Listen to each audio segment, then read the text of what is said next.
all depression cease. Let every dark assignment bow down at Jesus' feet. Let every curse be broken. Let every storm be tamed. And all that comes against us be bound in Jesus' name.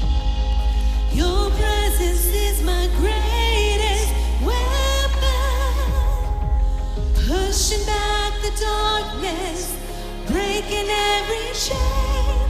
My worship opens up the heavens, crushing every stronghold when I speak your name. Your presence is my weapon. Your presence is my weapon.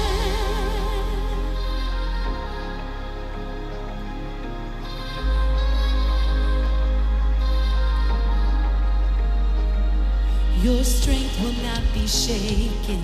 Your love will not back down. Death has been defeated. What can stop me now? Hold on to what you've spoken. You said that I am free. You've given me your promise. You are my victory. Your presence is my greatest weapon, pushing back the darkness, breaking every chain. My worship opens up the heavens, crushing every stronghold when I speak your name. Your presence is my weapon. Your presence is my weapon.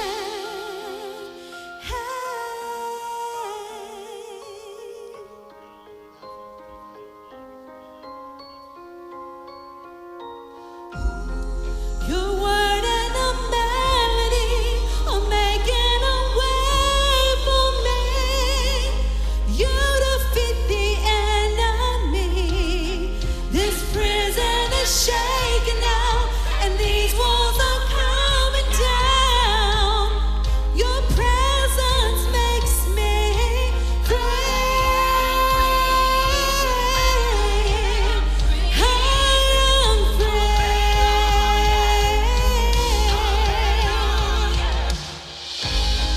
Your presence is my greatest weapon, pushing back the darkness, breaking every chain.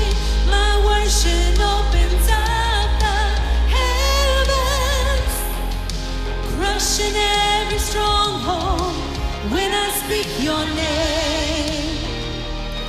Your presence is my weapon. Your presence is my weapon.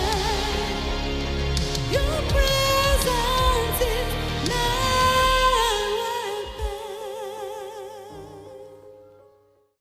Aleluya, gloria a Dios. Hay libertad en la casa del Señor. Dale una ofrenda de palmas a nuestro Señor este maravilloso día. Aleluya. Gloria a Dios te damos, Señor, este maravilloso día por la libertad que nos has dado. Y como dice su palabra, todo lo que respire, alabe a Jehová. Estamos respirando este día, amados hermanos. Estamos de pie, entonces le damos la gloria a nuestro Señor. Les voy a pedir a todos aquí en la Iglesia Cristo Viene que tomen su lugar, por favor. Gloria al Señor. Y damos la bienvenida, ¿verdad?, a todos ustedes este día, que escogieron la mejor parte que no les será quitada, de estar aquí y recibir lo que el Señor tiene para cada uno de ustedes. Pero ha llegado el momento precioso, ¿verdad?, de darle al Señor lo que le pertenece. Gloria al Señor, gloria a Dios. Y también, ¿verdad?, tenemos un pueblo precioso que nos sintoniza a través de las redes sociales, que es a través del Facebook en la Iglesia Cristo Viene Bayton, Texas, y también, ¿verdad?, en YouTube, en Visión Celestial TV. Así es de que a todos aquellos que nos sintonizan de repente y están en otro estado por ahí, de repente pasan por acá cerquita por las tierras más preciosas del mundo, que es Dayton, Texas, los invitamos. Gloria a Dios. Gloria a Dios. Estamos a unos 20 minutos aproximadamente del centro de Houston, que es en el 400 Cedar Bayou, ¿verdad? Aquí está nuestra iglesia preciosa, que se caracteriza por ser una iglesia amistosa. La iglesia Cristo viene. Gloria a Dios. Segunda de Timoteo capítulo 1 versículo 5. El apóstol Pablo escribe al joven pastor llamado Timoteo estas palabras, y dice así: trayendo a la memoria la fe no fingida. Diga usted conmigo: trayendo a la memoria la fe no fingida. Prosiga conmigo: que hay en ti, la cual habitó primero en tu abuela Loida y en tu madre Eunice, y estoy seguro que en ti también. Qué posición del apóstol Pablo a uno de sus discípulos, de los que el Señor le concedió levantar de una forma especial al joven Timoteo. Algunos consideran que el padre de Timoteo era gentil, lo mencionan de esa manera en la historia, pero su descendencia por la madre era judío. Increíble, pero el pueblo judío reconocía a los hijos cuando había matrimonios fuera del pueblo judío. Si la madre era judía, se le conocía como judío, y si no, entonces se le llamaba al otro grupo que era gentil. Ahora, vivir en una vida de fe no es cuestión de ser una persona piadosa, que eso es muy bueno, ayuda como testimonio. No es de asistir a una iglesia en particular, o pertenecer a un grupo religioso X, o tener un sentimiento. Una vida de fe, la Biblia lo describe con mucho detalle en las páginas, a través de los libros santos, los libros inspirados por el Espíritu Santo, lo que significa una vida de fe.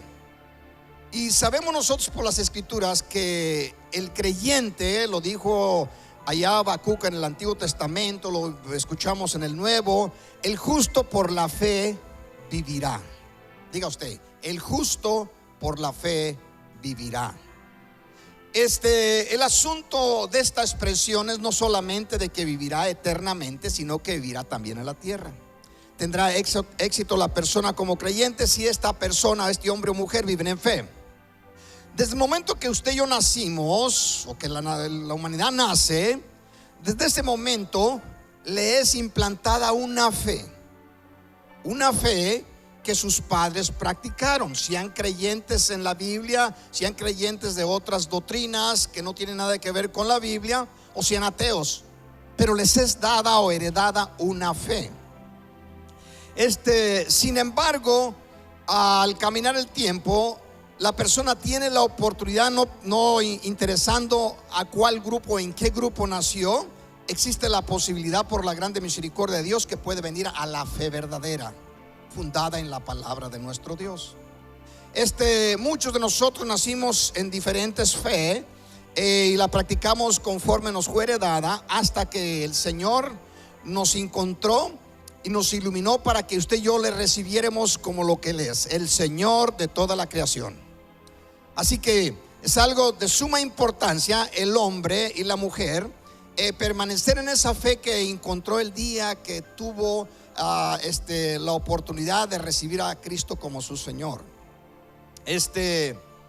El momento en que usted y yo recibimos a Jesucristo, la fe nos es dada de una forma más exacta, más estable y eterna. Pero allí entra el proceso de no solamente abrazar esa fe, sino permanecer en ella, lo cual la Biblia habla muchísimo de este asunto. La persona, o más bien es imposible que todas las fees dadas o heredadas a los seres humanos sean la fe verdadera. Es imposible, porque usted y yo conocemos las Escrituras y sabemos que muchísimas personas o muchos grupos creen en diferentes cosas, y todos de alguna forma o de otra tienen fe en algo o en alguien. sea que tengan fe en el Dios de la Biblia o fe en algún filósofo, algún político, algún hombre o mujer importante, pero todo mundo tiene fe, aún hasta los mismos ateos tienen fe. Tienen fe en lo que ellos practican o en su idealismo. Pero según las Sagradas Escrituras, la mayoría de la humanidad vive en una fe falsa. Solamente existe este grupo, hasta cierto punto pequeño, que la Biblia describe como creyentes o cristianos para nuestros tiempos, que son las únicas personas que tienen la fe verdadera. Y esa fe viene del judo-cristianismo, que es judío cristiano, la fe que nos fue heredada por los antepasados y ya ha llegado a nuestras manos o a nuestros corazones por la grande misericordia de nuestro Dios. Así que usted y yo, conforme las palabras del apóstol Judas, medio hermano del Señor, que nos dice que debemos de luchar fervientemente por la fe que nos fue en un día dada. Luchar por la fe. Luchemos por nuestra fe que nos ha sido dada. Si la fe que una persona practica no puede ser probada por las Sagradas Escrituras, definitivamente la fe, según Dios, es falsa. No interesa si esas personas están sirviendo a un filósofo como el Buda, de lo cual, según tengo entendido, muchos son seguidores, o Mohammed, el profeta, o quizás la ciencia de nuestros tiempos, o filosofías, o a José o a María. Toda fe que es fundada en cualquier cosa o otra persona que no sea Jesucristo, el Hijo de Dios, el Mesías, es falsa. No tiene que ver si la persona es piadosa, es buena, hace buenas obras. Eso Dios no lo toma en cuenta. Se le aplaude de nuestro punto de vista, y de seguro Dios, que en su infinita misericordia le da capacidades a estas personas. Pero las personas que van a pasar la eternidad en el cielo con Jesucristo, el Hijo de Dios, son aquellos que han puesto su confianza en Él, en Jesucristo. No existen en el mundo y a través de la historia, no existen 10 caminos para llegar a la eternidad y pasarla con Jesús. No existen 10 caminos, no existen ni aún 2 caminos, como alguien lo mencionó. Solamente existe uno. Lo recuerdo y usted también lo conoce. Jesucristo mismo en el Evangelio de San Juan, capítulo 14, versículo 6, nos dice: porque yo soy el camino, la verdad y la vida, y nadie puede ir al Padre si no es por mí. ¿Cuántos están contentos por esa afirmación de parte de nuestro Señor Jesucristo? Los enemigos de la Biblia, que los ha habido desde el principio, que se estableció, que Dios le dio la palabra a Moisés en el Monte Santo, ha habido enemigos que siempre la han querido refutar o destruir, y conforme sus capacidades y, vamos a decir, oportunidades que tienen, están refutando la Biblia constantemente, diciendo que hay muchos errores en ella, que existen ciertas cosas que no van de acuerdo de una porción a otra. Pero a través de los milenios se ha encontrado que ninguna de estas posiciones de personas que están siempre queriendo hablar mal de las Escrituras no han podido firmemente encontrar un solo error en las Escrituras, ni una falta. Siempre se ha descubierto que cuando estas personas hablan de esta manera es asunto de mala interpretación y no de errores en las Escrituras. ¿Por qué? Porque Dios, en su infinita misericordia, entregó su palabra a hombres y mujeres que ahora, por la misericordia de Dios, usted y yo tenemos y la conocemos con la Biblia. La palabra de nuestro Dios, todo lo que en ella está escrita, porque así lo respaldó nuestro Dios, toda se cumple. Todas las demás cosas proclamadas por ahí por seres humanos y hombres del conocimiento, de la ciencia, etcétera, todo es momentáneo, pero la palabra de nuestro Dios es eterna por los siglos de los siglos. ¿Cuántos dan gloria a su nombre?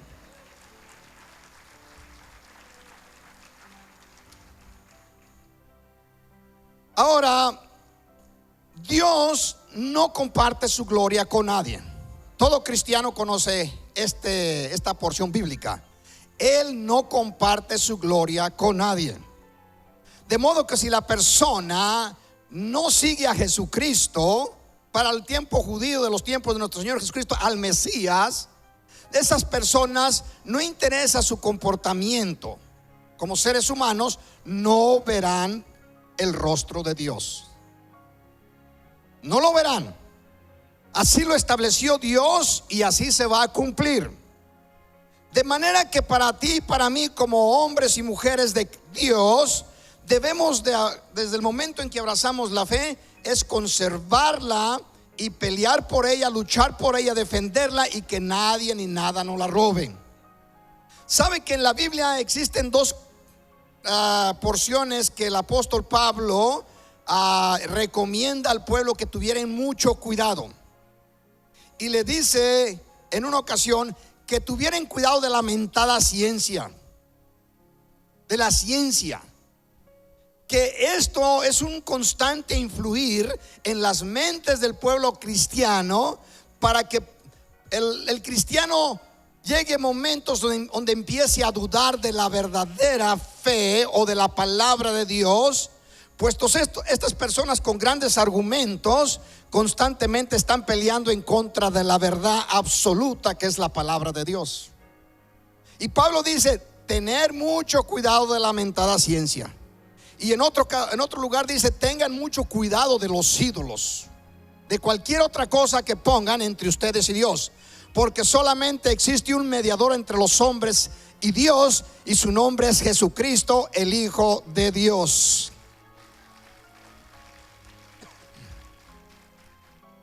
En este día voy a compartir de un hombre, un joven, inicia su vida desde pequeño con una fe inquebrantable.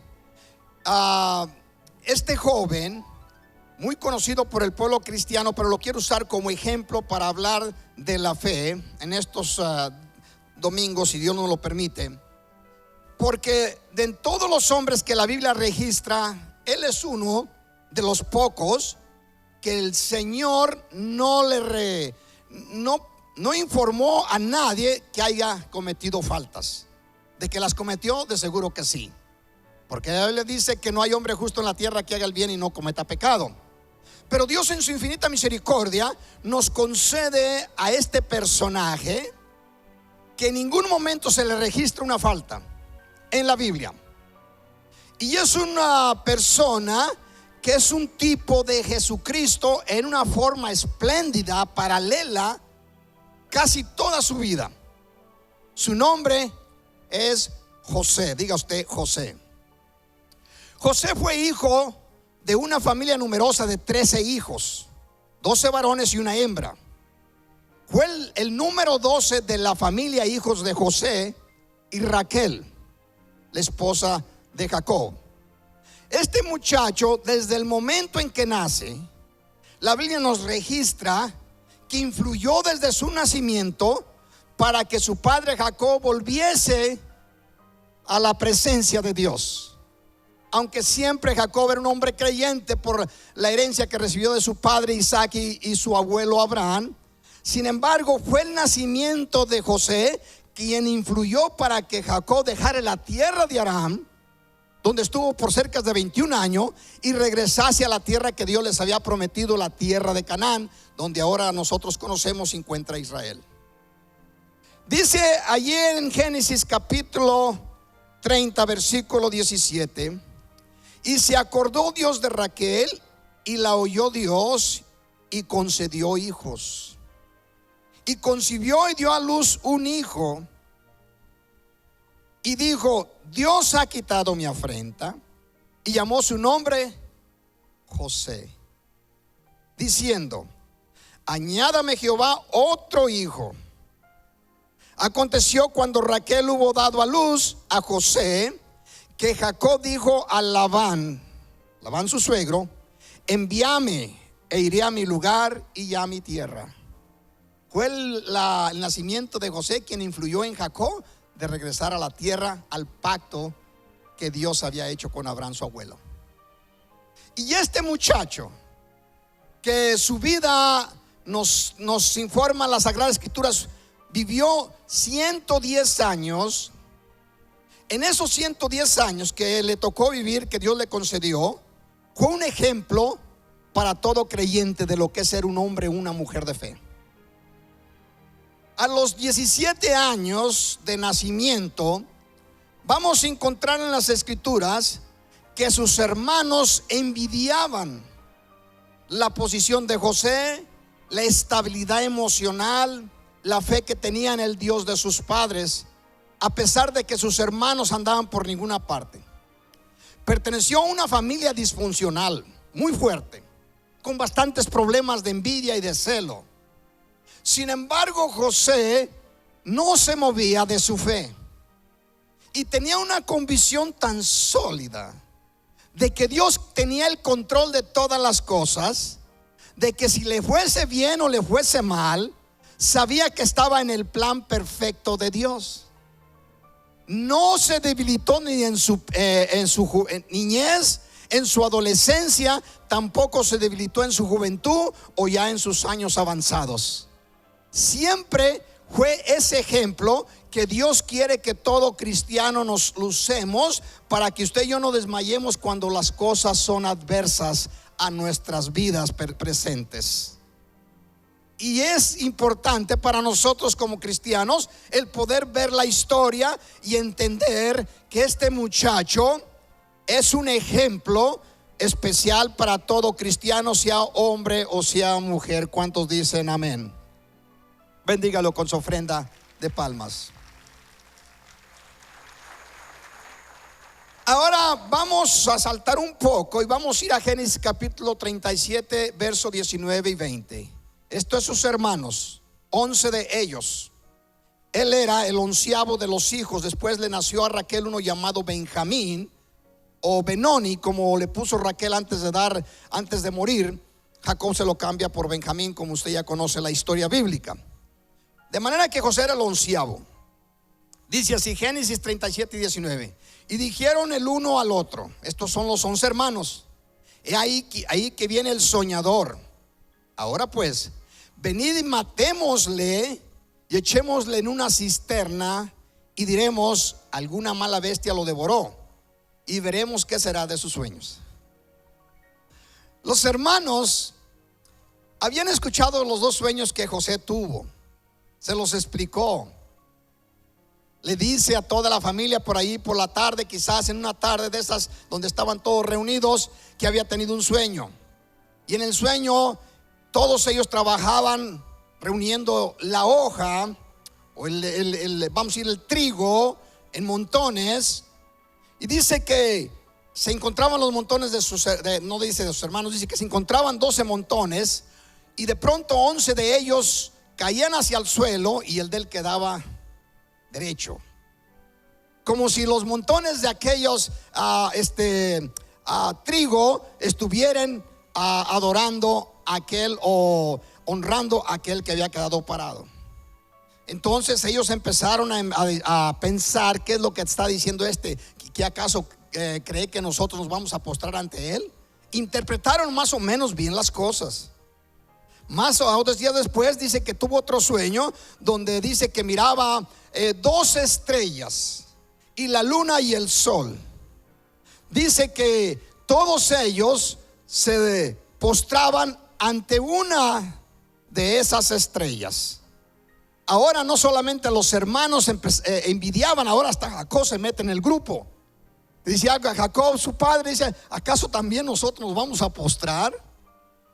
Bueno, él nunca les dio interpretación, pero usted y yo, que ya tenemos todas las escrituras, podemos entender a lo que se estaba refiriendo. Cuando estos hermanos, después de que el padre de José lo envió a que le llevara alimento, víveres, cuando le vieron venir, dijeron, aquí viene el soñador, matémosle. Ponga atención, eran hermanos. ¿Por qué había eso en el corazón de sus hermanos? Cuando en una familia o en una congregación, la cual consideramos que todos los que recibimos a Cristo somos hermanos en la fe, cuando alguien prospere, todo cristiano, instrumento de Dios, le va a dar gracias a Dios porque alguien está prosperando. Le va a dar gracias, le va a dar gloria a Dios. Pero cuando alguien siente que alguien está prosperando de entre la familia, sea familia de sangre o sea la familia de la iglesia, y si alguien está prosperando y estas personas, hay alguien que empieza a decir qué estará haciendo, ¿acaso estará vendiendo esto o aquello? Y empieza a lanzar rumores y a envidiar. Tales personas, sean hombres o sean mujeres, se convierten en las herramientas más eficaces que Satanás tiene para hacer daño a la familia de Dios.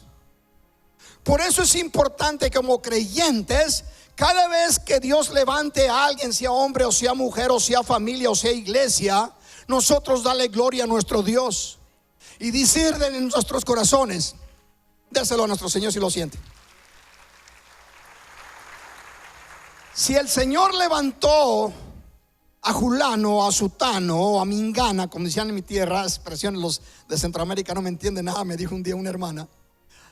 Si alguien Dios levantó, usted y yo debemos de dar gloria a Dios, porque si ya le levantó a él o levantó a ella, quizás el siguiente que sigue soy yo.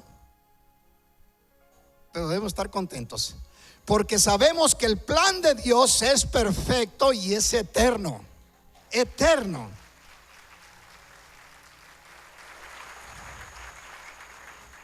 Ahora encontramos en Génesis 37 y 28, después de haber lanzado a José a una cisterna que resulta no tener agua, se dieron cuenta pues que no, cuando regresan miran que está ahí todavía vivo, lo sacan de la cisterna y ven después a un grupo o a una caravana de ismaelitas que viene, y vemos nosotros aquí en Génesis 37 y 28, y dice así: y lo vendieron a los ismaelitas por 20 piezas de plata y llevaron a José a Egipto.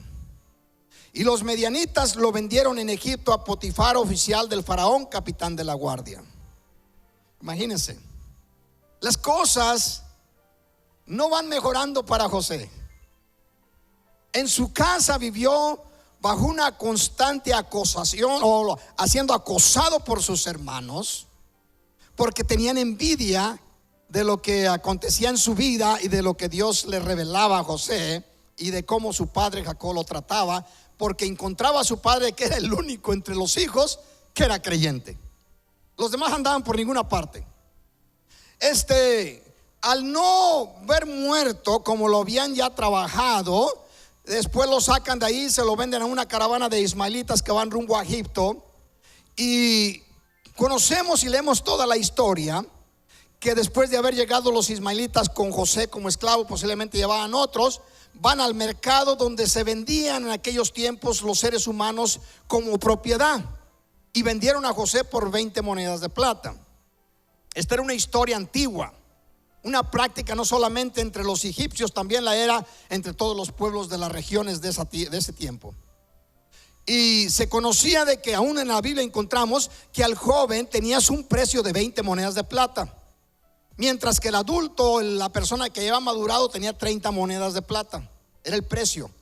José se le vendió por 20 monedas, pues todavía era un adolescente, mientras a nuestro Señor Jesucristo se pagó por él 30 monedas, ya que había cumplido los 30 años. De 30 años para arriba el precio aumentaba. En la persona se le consideraba como una persona madura, capaz de hacer cualquier trabajo. Y lo venden al capitán de la guardia, llamado Potifar. En esos tiempos los gobiernos y los reinos no tenían varios capitanes y generales, así como en nuestros tiempos se transforman los gobiernos. El capitán era el personaje que estaba sobre todo el gobierno, de manera que este hombre Potifar era un hombre importantísimo. Y toca que cuando va al mercado miró que estaban vendiendo esclavos y compra a José.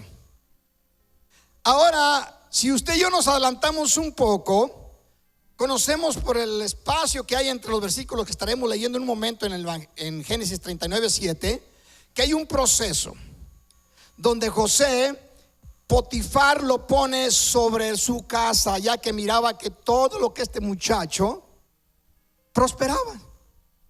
Y constantemente encuentra usted en Génesis, cuando está hablando de José, después de unas grandes problemas y luchas y pruebas, y dice que Dios estaba con José y todo lo que hacía prosperaba. Déselo a nuestro Dios.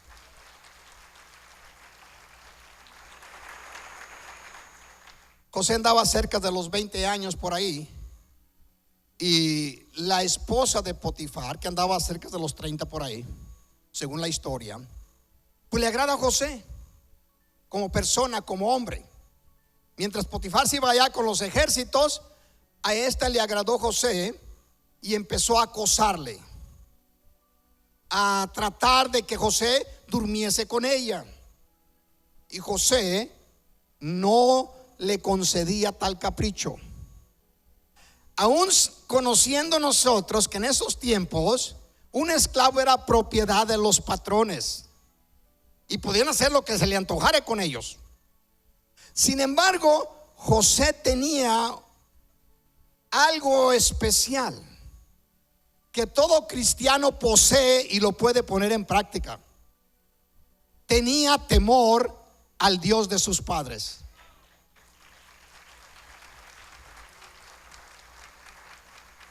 Y constantemente desechaba la persecución y de esta mujer sobre su vida, hasta que llega un momento donde tal parece que no encontraba forma de salirse, y la mujer se hace de él, y él, tal parece que la mujer lo agarró del saco que los judíos usan como cultura de la bata, y le soltó la bata y salió huyendo. La mujer se sintió ofendida, como usted ya conoce la historia. Y cuando llega su esposo Potifar, esta mujer, antes de que este esclavo fuera a decir algo, mira lo que ha acontecido en la casa. Lo levantaste y lo trajiste aquí, lo pusiste en posición y ya ha querido abusar de mí, en pocas palabras.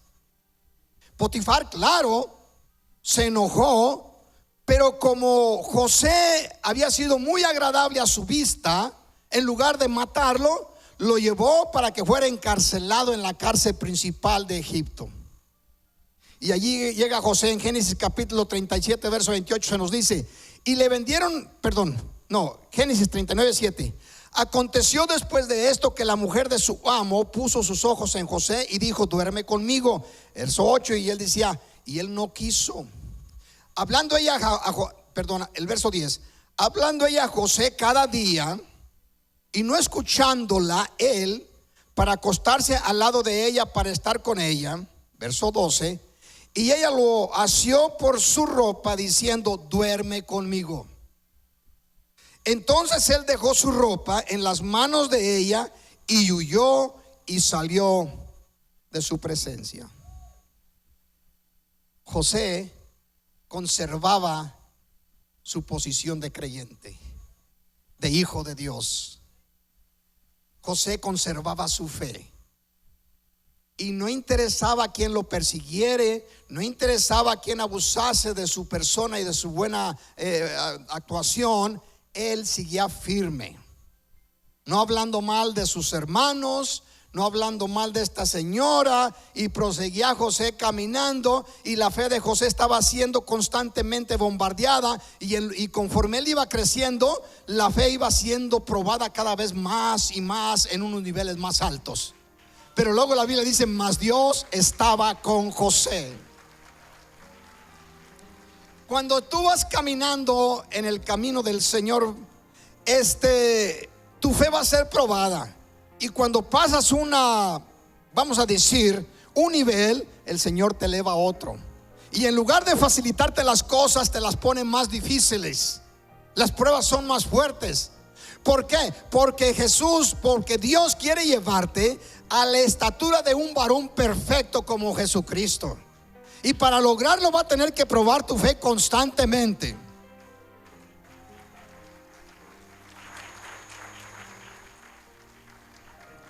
En Génesis 39, 21 dice la escritura: pero Jehová estaba con José. ¿Usted ha sido probado? Usted posiblemente está siendo probado en este momento. pero podemos decir sin temor a equivocarnos, pero Jehová está con nosotros. Qué lindo es poder expresar eso con mucha libertad.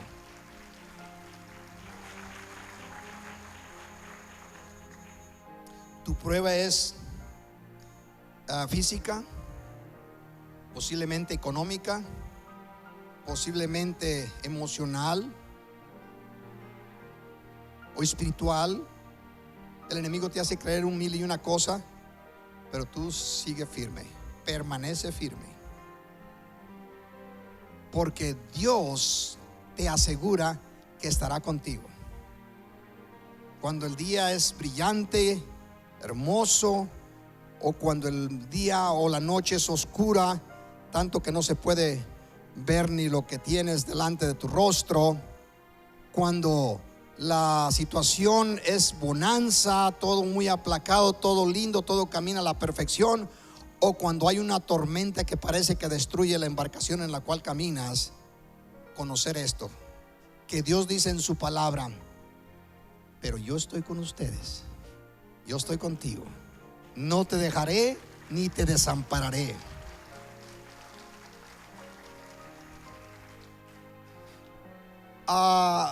José es llevado a la cárcel de la principal del pueblo, del reino de Egipto, donde estaban los presos de Faraón. Y estando allí, dice la escritura que Dios le dio gracia con el encargado de la cárcel. Y donde quiera que llegaba José lo ponían de autoridad, lo ponían de líder. Lo puso Potifar en su casa, ahora le toca al carcelero, porque Dios le daba gracia a José. De todos los regalos que Dios nos da, uno de los más hermosos es la gracia. Cuando llegas a un trabajo y no conoces nada de ese trabajo, pero la gracia de Dios fluye en tu vida, y de pronto los encargados allí, sin saber por qué, te dan posiciones más buscadas por algunos de los que se encuentran allí por años. Es que la gracia de Dios está contigo. Y si dejas que la gracia de Dios fluya, al rato no solamente tendrás posiciones buenas, vas a tomar el lugar del patrón en ese lugar, si Dios te lo permite. Bendiga a nuestro Dios. Y no es que lo busques, ni quieres tampoco el mal para nadie, pero es que Dios se encarga de que su gracia te vaya elevando en posiciones. Encontramos nosotros que estando en la cárcel, Dios le concede que el carcelero le dé la posición de ser la autoridad en la cárcel. Y estando allí ya por tiempo, José, desde el momento en que sus hermanos lo entregaron hasta el momento que se presenta delante del faraón, le llevó 13 años. 13 años de mucha prueba y de muchas dificultades. Estando en la cárcel, un día resulta que llevaron a esa cárcel a dos personajes importantes del reino: el copero del faraón y el panadero. Dos personas, vaya usted a saber qué es lo que aconteció. El faraón se enojó mucho con ellos y los mandó llevar a la cárcel. Estando en la cárcel, quizás un día, mirando a José que estaban tristes, ya que él se encargaba a los presos muy importantes, miró que estaba triste el copero del faraón y le hace la pregunta: ¿qué es lo que está aconteciendo? Este hombre le revela lo que había pasado en la noche anterior. Dice: tuve un sueño, y en el sueño miraba yo 3 racimos de uvas. Los miraba yo, y resulta que yo los tomaba y llevaba la copa al faraón. Y ahí se lo expresa. Dice que y le llevaba la copa al faraón, y entonces José le dice: pero no hay nadie que me lo interprete. Dice el copero, dice: la interpretación es el Dios de los cielos, el Dios eterno. Pocas palabras. De Él es el conocimiento y la sabiduría. Él sabe lo que está por venir. Y dice: esta es la interpretación de tu sueño. Resulta que de aquí a 3 días vendrán, te sacarán de la cárcel, te llevarán delante del faraón, y vas a servirle la copa una vez más al faraón, y te va a restaurar a tu posición antigua. Estaba el panadero envidioso a un lado, diciendo: oh, qué bonito sueño, qué buena interpretación, ¿verdad? Dice: yo también tuve un sueño. Y resulta que en el sueño miré yo que llevaba un canastillo de toda clase de suculentes panes, y empieza a dar nombres de algunos de ellos. Y venían las aves del cielo y comían de los panes que llevaba en el canastillo. Él decía, pues seguramente para dárselos a Faraón. Y dice, y entonces después de explicarle que 3 canastillos y etcétera, Daniel le dice, la interpretación es una misma. Y aquí a 3 días te van a sacar de la cárcel. Este hombre ya estaba con las palmas acá. Voy a llevar el pan al Faraón. Te van a sacar de la cárcel y te van a llevar delante del Faraón y te van a colgar de un árbol, y los pajarillos, las aves del cielo van a venir y van a comer tus carnes. Si Daniel no hubiera sido el hombre importante en la cárcel, de seguro que este panadero se lo hubiera echado. Resulta que a los 3 días los 2 sueños se cumplieron al pie de la letra. Pero antes de que esto aconteciese, le dice José al copero, dice, acuérdate de mí cuando sea restaurado a tu posición antigua. El hombre lo sacan de la cárcel. A los 3 días le está ofreciendo la copa al Faraón en su posición antigua, y Daniel se queda ahí. Perdón, José, gracias hermanos. Y José se queda ahí en la cárcel. Nadie se acordó de José. Sí, José se podía haber amargado para entonces. Sin embargo, él sabía perfectamente que había un plan de Dios para su vida. Un plan. Y Dios tiene un plan para cada creyente, para cada hijo y para cada hija. No interesa por dónde esté pasando. Transcurrieron después de esa oportunidad que Dios le concedió a Daniel de revelar los secretos a estos hombres. Transcurrieron 2 años más. Y resulta que había un bullicio en la nación, en el reino, de que Faraón había tenido un sueño de 7 vacas flacas, y usted conoce la historia, y 7 vacas gordas. Y el Faraón estaba enojadísimo porque ninguno de los agoreros y hechiceros podían interpretar sus sueños. Y se acuerda el copero. Dice, mi señor, resulta que cuando estuve en la cárcel, no le dijo cuando por error me metiste a la cárcel, no le dijo nada de eso. Cuando estuve en la cárcel, resulta que hay un hebreo allí dentro que conoce los secretos de los dioses santísimos, a los dioses santos. Y él me reveló el sueño, y así como me lo reveló a mí y al panadero, así aconteció. Faraón manda una comitiva, tráiganme a ese hombre de allá. Tenía 30 años José, la edad en el cual Jesucristo empezó su ministerio, cuando lo presentan delante del rey. Y le pregunta, ¿eres tú José? Él contesta, sí. ¿Que tienes capacidad de interpretar sueños? Eso pertenece al Dios Santo. Dice, pues hace esto, dice, déjame orar y etcétera. Y empieza a interpretar el sueño a Faraón, y se cumple exactamente como José se lo reveló. Se cumplió al pie de la letra. Porque Dios no te está dando una información a medias, o quizás se cumple el 50%. Cuando alguien dice algo en el nombre del Señor, se cumple al 100%. Y si no es así, no es de Dios, y la persona que lo está hablando es falso. Encontramos en Génesis 41:38 en adelante, dice así: después de esta interpretación y que lo que había acontecido, y dijo Faraón a sus siervos, ponga atención, por fin José va a empezar a recibir las promesas de Dios. Pero pasó por 13 años difíciles, vamos a decir 30 años ya para este tiempo.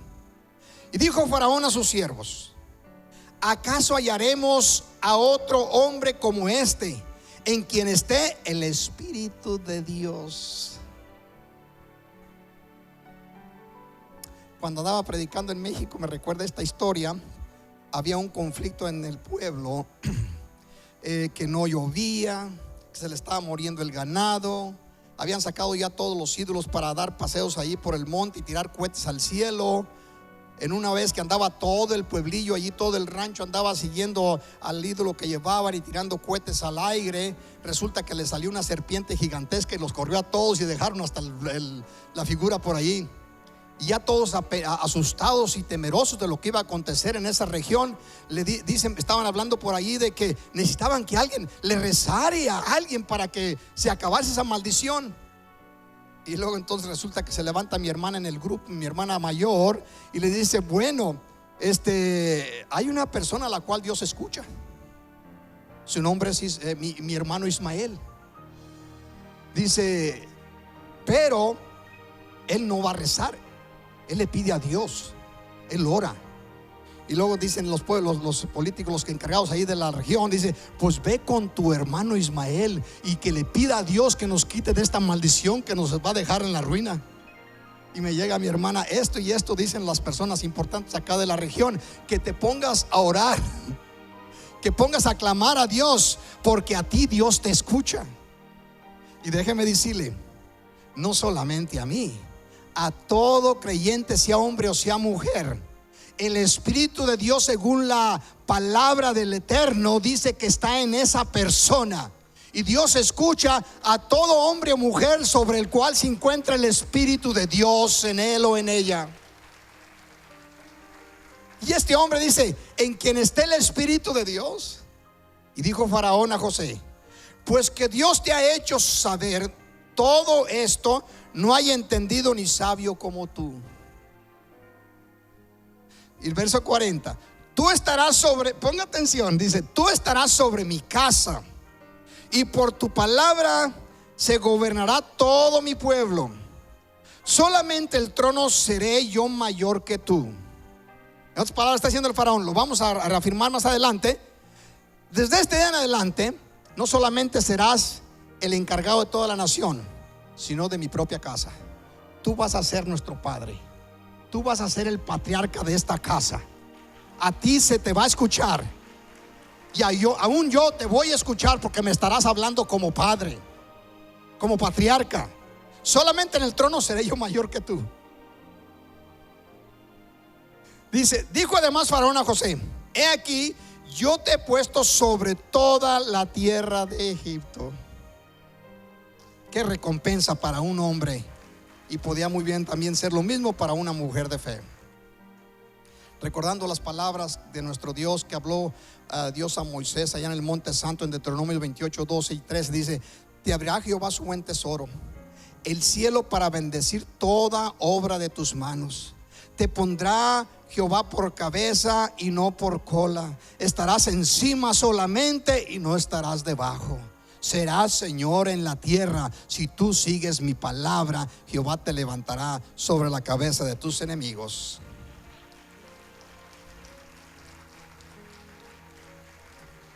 No podíamos terminar esta historia tan hermosa de un hombre de fe, que concluye en parte en Génesis capítulo 45, versículo 12 en adelante. Vamos a dar lectura. Es el reencuentro de varias ocasiones después de lo que había acontecido, el hambre que vino a la tierra, como usted conoce la historia. En el versículo 12 nos dice: entonces se dio a llorar a gritos, y oyeron los egipcios, y oyó también la casa de Faraón. Ponga atención. Después de varios encuentros con los hermanos que habían venido a comprar víveres, alimento a Egipto, en algunas ocasiones José los acusaba de espías que venían a investigar cómo se encontraba la tierra. Estos se atemorizaban mucho, los acusó de espías, influyó para que también el dinero no se los quitasen, los pusieran en los bolsos de alimento, y también los acusaba de ladrones. Estos muchachos para este tiempo ya sabían perfectamente que solamente una respuesta había para con sus vidas, de que tenían que morir por la osadía de lo que habían cometido. José había hecho todo esto porque algo había en su corazón, guiado por el Espíritu Santo, para que estos muchachos recordasen lo que había acontecido. Ahora, cada vez que venían a Egipto, se postraban delante de él. Nunca recordaban el asunto de su hermano, pero en algunos momentos, ya más después de haber acontecido varias veces, dice: todo esto nos acontece porque nosotros hicimos esto y esto con José.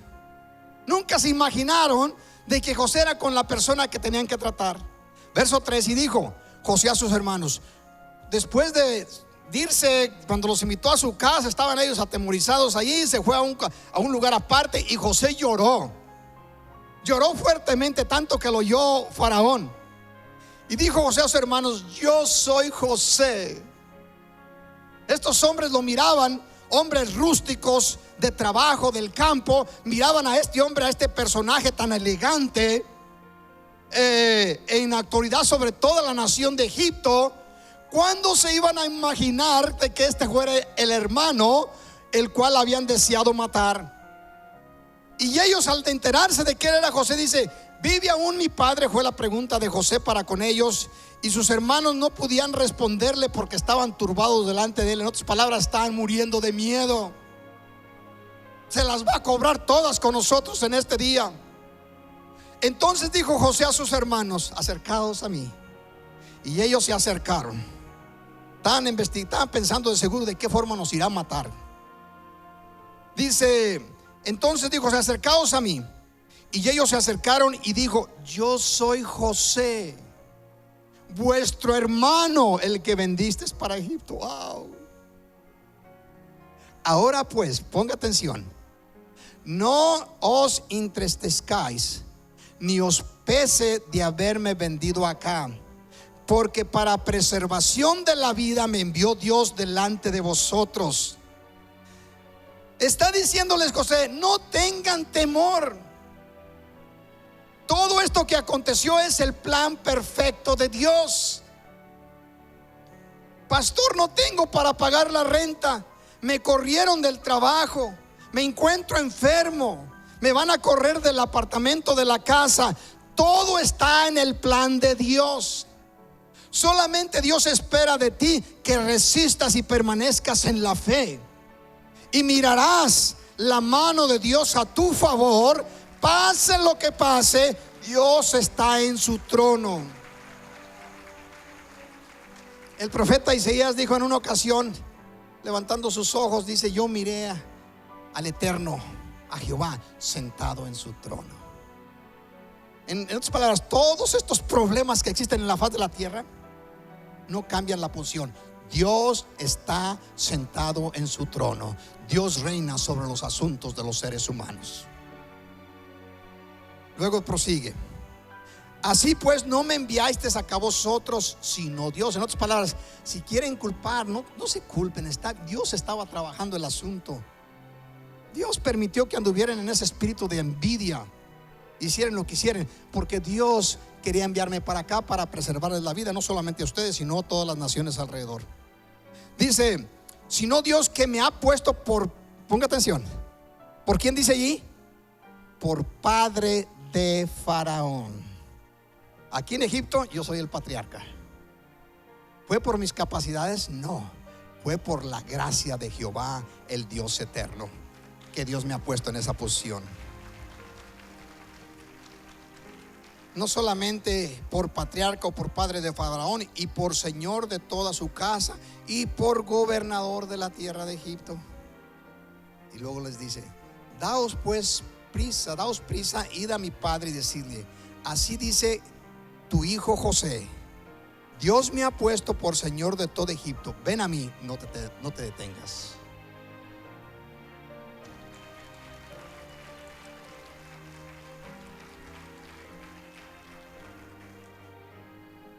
Jesús desciende del Monte Santo. Mientras el grupo pasa por acá, les invito a que se pongan de pie. Jesús desciende del Monte Santo, donde fue transfigurado delante de Pedro, Juan y Jacob. Cuando regresa, encuentran al resto de los discípulos que estaban batallando con un problema de un muchacho que estaba poseído. El padre lo había llevado a los discípulos, no podían echar fuera el demonio. Y entonces Jesús les hace la pregunta, dice: ¿qué es lo que está aconteciendo? Esto y esto y esto está aconteciendo, y resulta que este demonio no lo podemos echar fuera. Y Jesús le dice: tráiganmelo a mí. Y después de haberlos escortado, dice: hombres de poca fe, etcétera. Y cuando lo traen a él, le dice Jesús al hombre estas palabras que usted y yo debemos siempre recordar en momentos difíciles, donde nuestra fe a veces mengua o parece que se escasea en nuestras vidas. Jesús le dijo: si puedes creer, al que cree, todo le es posible. Todo le es posible.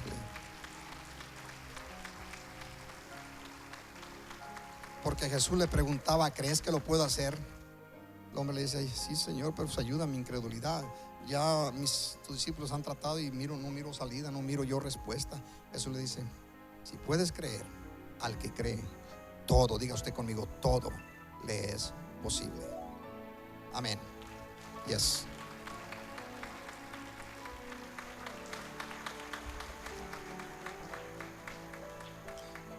Ayer platiqué con el pastor de José Luis allá en México, en la Iglesia Cristo Viene en México, y había unas cosas que era necesario poner en orden, porque es bombardeado uno aquí y él allá. Somos bombardeados constantemente por las cosas que el enemigo lanza, por la situación presentes. Pero al final de cuentas, al que cree, todo le es posible, porque Dios no va a permitir que sus hijos queden avergonzados cuando estos confían en su promesa. Dios te escogió y está trabajando un plan. Jeremías lo explica. El plan de Dios para con tu vida es bueno. Dios tiene un plan bueno para contigo, para con todo creyente. Inclina tu rostro unos momentos mientras el grupo nos ayuda con una estrofa adorando a nuestro Dios. Yo te invito a que si tienes en tu corazón alguna forma de expresarle agradecimiento a nuestro Dios, o algo que presentarle a favor de tu vida o de los tuyos, que nunca dejemos esta práctica de que el altar está en una forma simbólica abierto para que vengamos ante Él en fe y le digamos a nuestro Dios cualquiera que sea la necesidad o el anhelo. Preséntaselo a nuestro Dios. Él conoce de que vinimos aquí a este lugar para adorarle, para exaltarle, para agradecerle, pero también para pedir dirección, para pedir guianza por su Santo Espíritu. Preséntate en fe delante de Él. Tu fe ha sido bombardeada en muchos momentos de diferentes formas, la tuya, la mía y la de todo creyente. Pero de una cosa estamos seguros, de la cual Jesús nunca se echará para atrás. Como dijo de José: pero Jehová estaba con José. Y hoy te lo digo por palabra de Dios: pero Jesucristo está contigo, en la persona del Dios divino que tú y yo conocemos como el Espíritu Santo. El Espíritu Santo está ahí contigo en este momento. No va a estar solamente mañana o en el futuro, está en este momento contigo, poniendo atención a tu corazón, a tus palabras, a tu disponibilidad de honrarlo, aún en los momentos difíciles, cuando el enemigo lanza toda clase de oferta para seducirte y echarte fuera, o al menos hacer que salgas del camino por donde Jesucristo te va guiando. Adorémosle. Dios manda lluvia. Piensa en esa lluvia del cielo. Derrama de tu espíritu. Yes. Te adoramos, Padre. Envía hoy tu fuego, sana mis heridas, restáurame, Señor. Las palabras de ese canto son buenas. Créelas y dile: Dios manda Yes. lluvia.